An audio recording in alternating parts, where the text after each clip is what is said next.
क्या हाल चाल, सब ठीक ठाक। आप सभी का स्वागत करता हूं मैं एक्सपीरियंस इंस्टीट्यूट में। ठीक है, आज जो हम पढ़ेंगे वो पढ़ेंगे डिप्रेशन को कैसे बढ़ाया जाए। अब कुछ बच्चे तो ये बात सुन के डिप्रेशन में आ गए होंगे, आज ये भैया क्या पढ़ाने वाले हैं हमें। नहीं, आप डिप्रेशन में आने को आपको कोई जरूरत नहीं है। आज मैं आपको डेप्रेशन को थोड़ा और बताने वाला हूं कि आप डेप्रेशन को थोड़ा और जाने, ताकि आप अपने डिप्रेशन को कम कर सकें। ठीक है, तो चलिए समझते हैं और सारी चीजें। तो जो हमारा आज का टॉपिक है मेथड, किसका method? Method of calculating depreciation. Calculating depreciation. अच्छा, तो बताइए सर कितने मेथड होते हैं? कितने मेथड होते हैं डेप्रिसिएशन को कैलकुलेट करने के लिए? दो मेथड होते हैं, याद रखना। कितने मेथड होते हैं? दो। दो आपके सिलेबस में है, दो होते नहीं है, दो आपके सिलेबस में है। वैसे 5 या 6 मेथड होते हैं जो आपके सिलेबस में नहीं है, लेकिन हमारे दो सिलेबस में दो पढ़ेंगे। ठीक है, चलिए। तो पहला है हमारा एसएलएम और दूसरा है डब्ल्यूडीबी। ये क्या बता दिया सर आपने, आईआरसीटीसी के कैप्चर लग रहे हैं। ये कैप्चर नहीं है बच्चों, ये मेथड है। चलो इसको फुल फॉर्म भी बता देता हूँ। इसका मतलब होता है स्ट्रेट लाइन मेथड,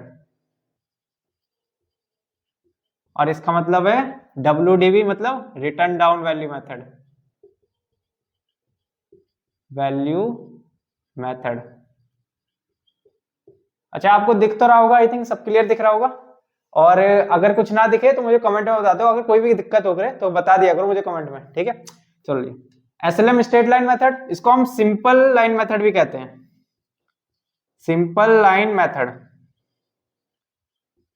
ठीक है। और इसको कहते हैं diminishing value method. Diminishing value method, ठीक है। अच्छा, अब एसएलएम मेथड में क्या होता है? सिंपल लाइन मेथड में हम क्या सीखते हैं? हम सीखते हैं डेप्रिसिएशन को कैलकुलेशन करना। लेकिन कैलकुलेट कैसे करना है? इसमें कैलकुलेट करा जाता है एनुअल डेप्रिसिएशन। कैसे कैलकुलेट करें एनुअल डेप्रिसिएशन? जो आपको मैंने पिछले वीडियो में जो फॉर्मूला बताया, तो उस फॉर्मूले से कैलकुलेट होता है ये डेप्रिसिएशन। लेकिन अगर आपको परसेंटेज दे रखी हो कि हमारा जो डेप्रिसिएशन है वो 10% से कैलकुलेट, हर साल 10% चार्ज करना है, या 15% दे रखा हो, या 20% दे रखा हो, ठीक है, तो कैसे करेंगे? तो क्या कैसे करेंगे? हमारे पास होती है ओरिजिनल वैल्यू। ठीक है, ओरिजिनल वैल्यू मतलब जिस वैल्यू पे हमने वो सामान परचेस करा है, ये एक्वायर करा है, परचेस नहीं एक्वायर करा है। एक्वायर मतलब उस पर जो भी हमने खर्चा करा है वो भी परचेस में ऐड हो जाएगा। ठीक है, तो original value multiply by depreciation percentage, ठीक है, अपॉन में 100 और डेप्रिसिएशन का रेट, रेट ऑफ डेप्रिसिएशन। ठीक है, ये हमारा मेथड है डेप्रिसिएशन कैलकुलेट करने का इस एसएलएम में। ओरिजिनल वैल्यू पे आप डायरेक्ट परसेंटेज लगा दो, आ जाएगा आपका डेप्रिसिएशन, और हर साल आपका डेप्रिसिएशन सेम रहेगा। अगर आपकी मशीनरी 1 लाख की है, मान लेते हैं आपकी मशीनरी 1 लाख की है, मशीनरी 1 लाख की है, आपकी ओरिजिनल वैल्यू मतलब 1 लाख की परचेस करी थी, कुछ कैरेज फ्रेट लगा था वो भी इसी में ऐड हो गया, और आपका डेप्रिसिएशन का रेट है, डेप्रिसिएशन का रेट है आपका मान लेते हैं 10%। ठीक है, चलो डेप्रिसिएशन कैलकुलेट करते हैं। एनुअल डेप्रिसिएशन, आपकी मशीनरी 1 लाख है, 1 लाख मल्टीप्लाई में 10/100, कितना आ गया? 10,000। अब इसका मतलब क्या हुआ? इसको मतलब भी हमें समझना जरूरी है। ये 10,000 जो डेप्रिसिएशन है इस वाली मशीनरी पे हर साल लगेगा, हर साल। ठीक है, ये 10,000 अब ये चेंज नहीं होने वाला डेप्रिसिएशन से, हर साल सेम रहेगा। एसएलएम में यही तो बात है, एक बार डेप्रिसिएशन कैलकुलेटर को करो और हर साल उसी डेप्रिसिएशन को चार्ज करो, आपको दोबारा दोबारा कैलकुलेट करने की जरूरत नहीं है। ठीक है, लेकिन डब्ल्यूडीबी में चीजें बदल जाती हैं। डब्ल्यूडीबी में क्या होता है, ऐसे कैलकुलेट नहीं होता, ऐसे कैलकुलेट नहीं होता डेप्रिसिएशन। उसमें कैसे होता है? रिटर्न डाउन वैल्यू पे मेथड डेप्रिसिएशन कैलकुलेट होता है। यहाँ पे जो डेप्रिसिएशन कैलकुलेट होता है एनुअल डेप्रिसिएशन, वो कैलकुलेट होता है रिटर्न डाउन वैल्यू पे, रिटर्न डाउन वैल्यू। अब पूछेंगे सर ये रिटर्न डाउन वैल्यू मेथड क्या होता है, रिटर्न डाउन वैल्यू क्या होती है? तो आपको बताता हूँ ना, मैं आपको बताऊंगा रेट अपॉन 100। ठीक है, अभी रिटर्न डाउन वैल्यू कैसे क्या होती है? रिटर्न डाउन वैल्यू ये होती है ओरिजिनल वैल्यू माइनस डेप्रिसिएशन। ठीक है, जब आप ओरिजिनल वैल्यू में से डेप्रिसिएशन माइनस कर देंगे तो आपके पास क्या आ जाएगी? Double return down value. ठीक है, अब रिटर्न डाउन वैल्यू पे आप क्या कर लेंगे? डेप्रिसिएशन कैलकुलेट कर लेंगे। ठीक है, अभी आपको थोड़ी सी क्लैरिटी नहीं आई होगी, मैं आपको एक एग्जांपल के थ्रू भी बताता हूं। जैसे ये वाला एग्जांपल लेते हैं, हमारा परफेक्ट एग्जांपल है। ठीक है, हम कैलकुलेट करते हैं फर्स्ट ईयर का डेप्रिसिएशन।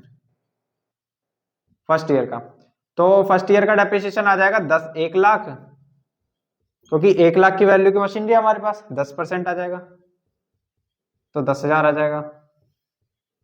ठीक है, अब इसी डेप्रिसिएशन को हम कैलकुलेट करेंगे सेकंड ईयर में। सेकंड ईयर तो 1 लाख की ओरिजिनल वैल्यू थी, 10,000 का डेप्रिसिएशन लग गया। अब क्या होगा? 1 लाख माइनस 10,000 और मल्टीप्लाई बाय 10/100, ऐसे कैलकुलेट होगा। समझ गए आप? अब यहाँ पे मैंने यहाँ पे कुछ डेप्रिसिएशन माइनस क्यों नहीं करा? क्योंकि यहाँ पे डेप्रिसिएशन था ही नहीं, यहाँ तो जीरो था ना। यहाँ पे अगर आप कैलकुलेट करने की कोशिश करें तो 1 लाख में से क्या माइनस करेंगे? डेप्रिसिएशन है आपके पास? कुछ नहीं है, तो जीरो माइनस करेंगे। 1 लाख ही आना था आपका। ठीक है, चलिए 1 लाख माइनस 10,000 कितने बचे? 90,000। 90,000 पे 10% कैलकुलेट कर लो, कितना आ गया? 9,000। ठीक है, चलो थर्ड ईयर का भी कैलकुलेट करके दिखा देता हूँ। थर्ड ईयर,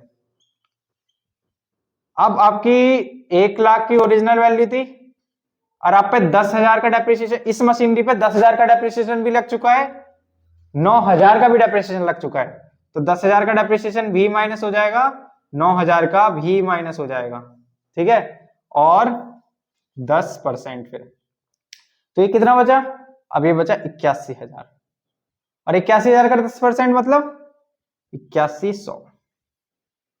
ठीक है, ऐसी फोर्थ ईयर का कैलकुलेट होगा, ऐसी फिफ्थ ईयर का ऐसे कैलकुलेट होता रहेगा, और ऐसे ही कैलकुलेट होगा जैसे मैंने आपको बताया ना, डेप्रिसिएशन माइनस होते होते कैलकुलेट होता रहेगा। और यहाँ पे क्या करना है? यहाँ पे 10,000 हर साल सेम रहेगा। फर्स्ट ईयर भी यही है, सेकेंड ईयर भी यही है, थर्ड ईयर भी यही है, फोर्थ ईयर भी यही है, लेकिन यहाँ हर साल चेंज हो जाएगा depreciation according to the return down value.